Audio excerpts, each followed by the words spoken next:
Good morning from me as well. I would like to welcome you to an overview of the general aspects of laboratory safety. Laboratory work requires knowledge, skill, and attention to detail. Those qualities also have to be applied to all your job responsibilities, including safety. Laboratories have a variety of health and safety hazards. You need to understand each and every one of them to take proper precautions to protect yourself and your colleagues at all times. The purpose of this session is to review basic lab safety requirements and to ensure that you know how to prevent accidents and injuries. By the time this session is over, you should be able to identify laboratory hazards, take proper precautions to protect yourself, act effectively in an emergency, and most importantly, be aware of your surroundings.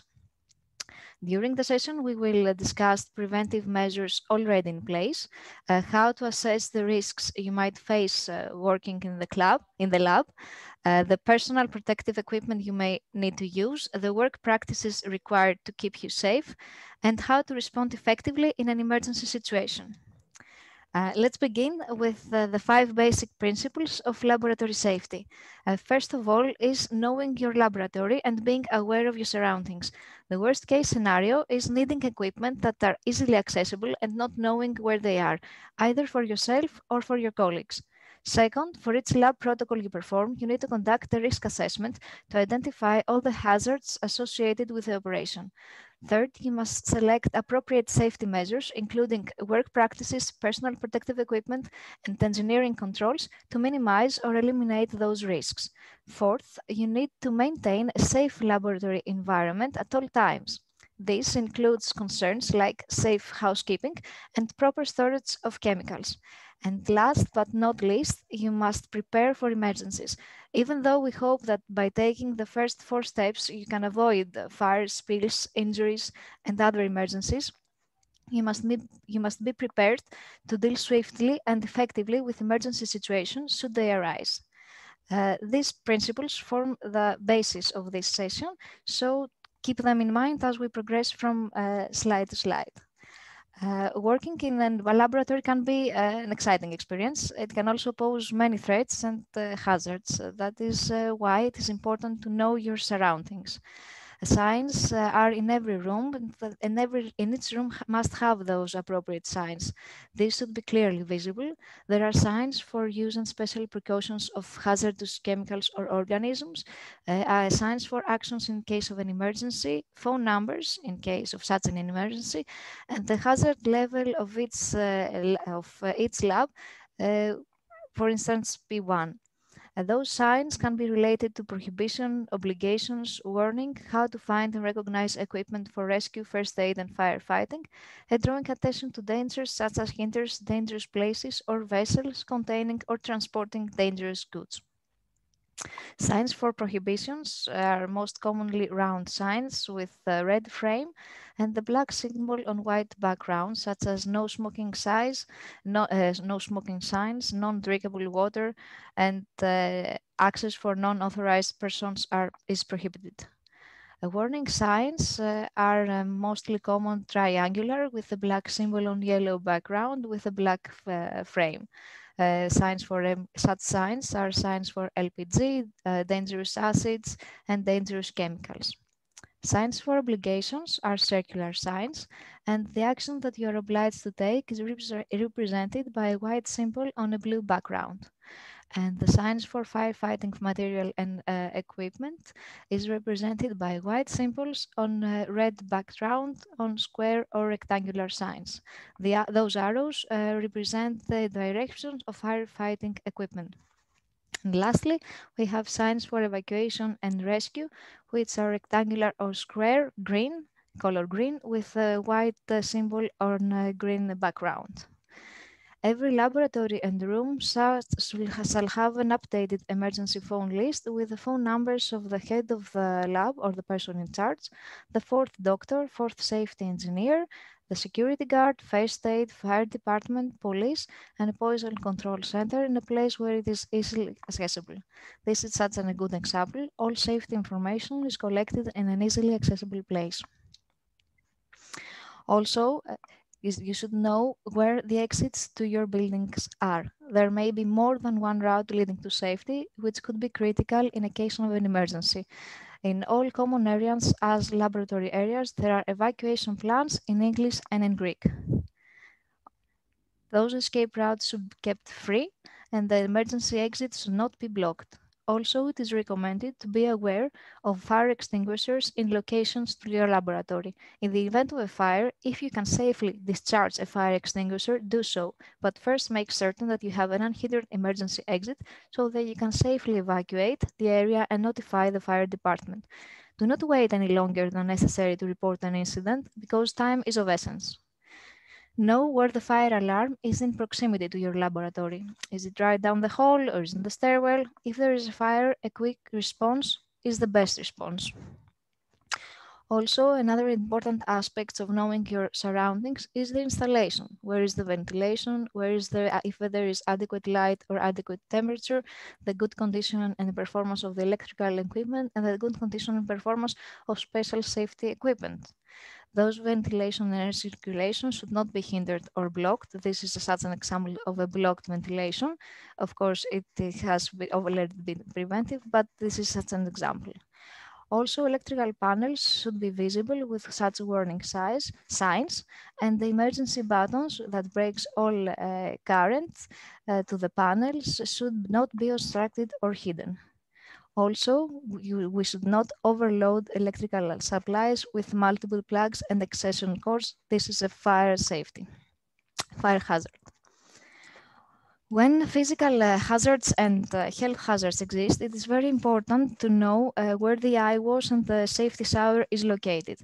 Unexpected accidents do occur, and knowing where to go at the time of an emergency can reduce injury or illness. First aid kits have a variety of quick relief items. If your lab has a first aid kit, find out where it is. If more than first aid kit is needed, it is recommended to seek medical treatment. When there are chemical, biological, or radioactive agents being used, an emergency spill kit should be available. If there is a spill kit in your lab, find its location. Also, if something is damaged, missing, or malfunctioning, please report it. There is an IMaint database and there are technical services available to you at all times. Now, let's continue our review of lab safety hazards with the second principle, which is to conduct a risk assessment for each lab protocol you perform. A risk assessment identifies the steps in the particular operation you're going to perform, the equipment and chemicals involved in each step, including chemicals names, concentrations, and volumes, the hazards associated with the equipment, materials, and methods, and the required safety measures based on the hazards, materials, and such methods. One of the most important tools for identifying hazards and safety measures for the chemicals you work with is the Material Safety Dataset, or MSDS. While labels contain some safety and health information, the MSDS contains the most complete information.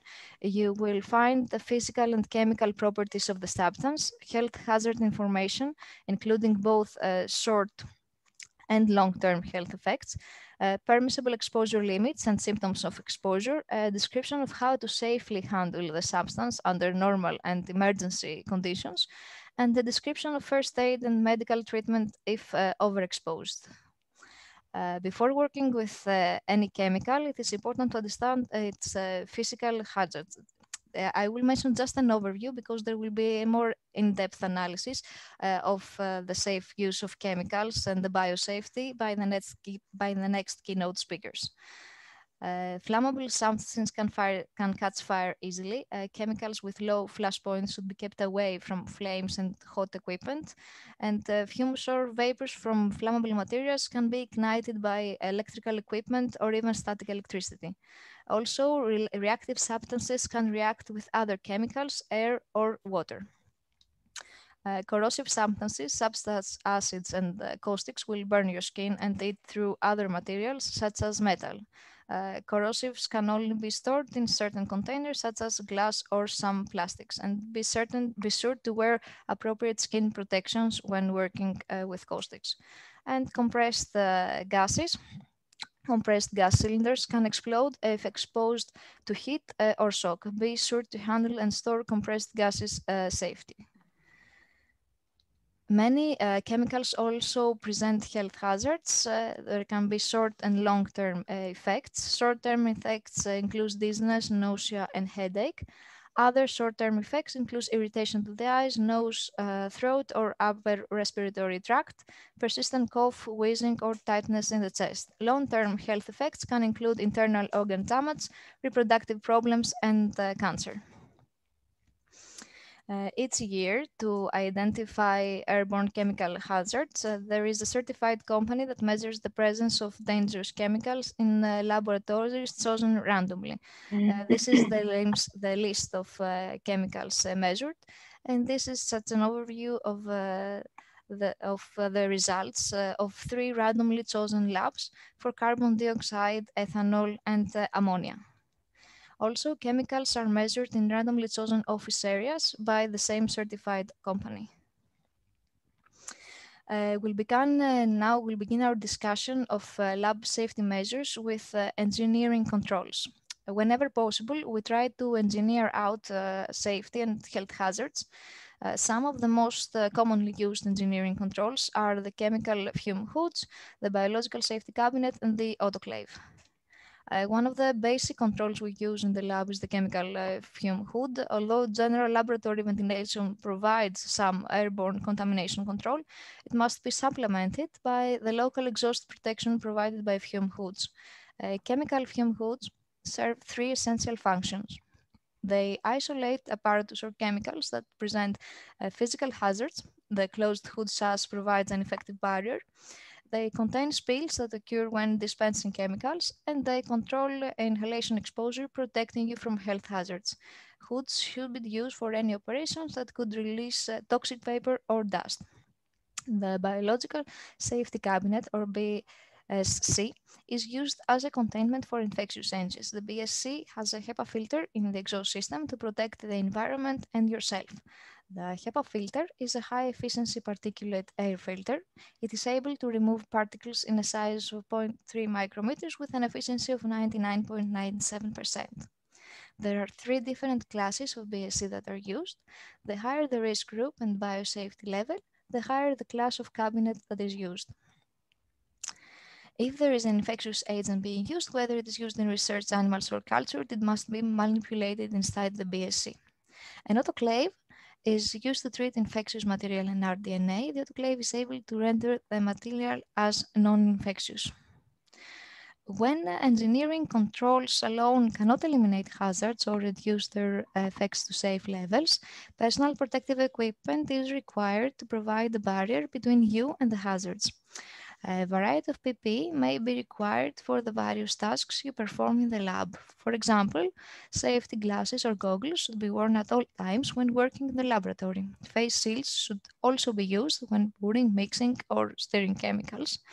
But I should point out that face shields do not provide eye protection. Safety glasses or goggles must always be worn under the face shield. And gloves should be worn when working with almost every type of chemical. Different types of gloves will protect against different hazards. You should consult the chemical label and or the MSDS, or check with your supervisor for information about selecting the proper type of protective equipment. Knowledge and knowing what to use and when to use is the key to properly protecting yourself. There should be situations that could be more of a risk and required more PPE than others. Always check with your supervisor to be certain that you're using the right protection. Practicing safe hygiene is another safety measure that you must take when working in a laboratory. Always wash exposed skin after any direct contact with hazardous materials. Also, wash thoroughly before leaving the lab to prevent contaminating areas outside of the lab, such as your office, car, and home. Never smell or taste chemicals, eat, drink, chew gum, smoke, or apply cosmetics near chemicals. Store food in chemical storage refrigerators, or use lab equipment such as glassware or utensil to handle food. Lab safety also involves using lab equipment properly. Lab equipment can pose a variety of hazards if you're not careful. For example, glassware can break, causing chemical, biological, and cut hazards.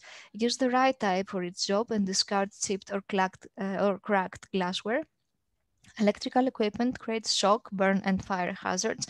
Never touch electrical equipment with wet hands or while standing on a wet floor. Report any equipment that shocks or gets too hot or warm. Don't attempt to do repairs unless you have been trained.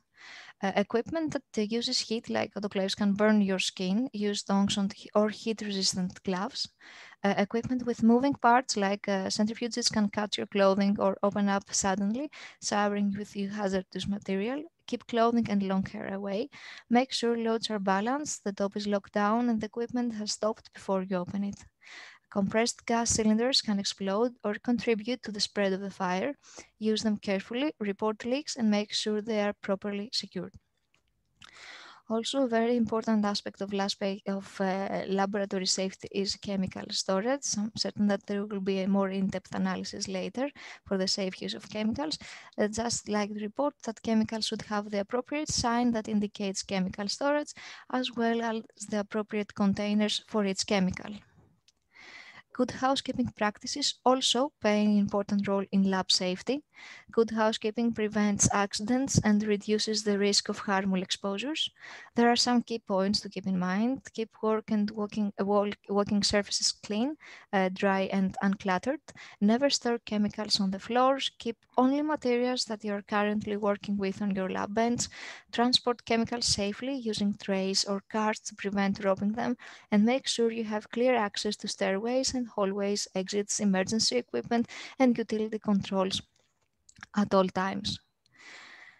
Another important part is inspections. Inspections should be conducted regularly using a checklist. Such checklist is already provided to lab heads, lab supervisors. Safety problems noticed during an inspection should be corrected as soon as possible using either the iMaint platform or the known phone contacts, and the corrections should be documented.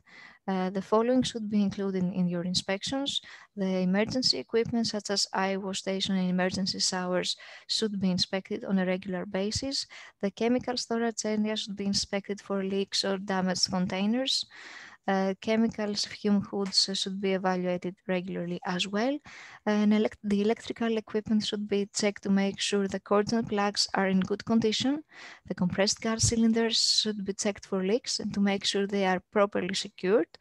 And the exits, including stairways, halls, and exit doors, should be checked regularly to make sure that they remain clear. Now we have reached the last part of the presentation, what to do in case of an emergency. We hope that there is no such thing as an emergency, but it always pays to be prepared. During an earthquake, because Crete is an earthquake-prone area, never panic. We should not panic. We should drop, cover, and hold on. If the earthquake is very strong, move as little as possible. Stay away from windows to avoid being injured by shattered glass. Stay indoors until the shaking stops and you are sure it is safe to exit.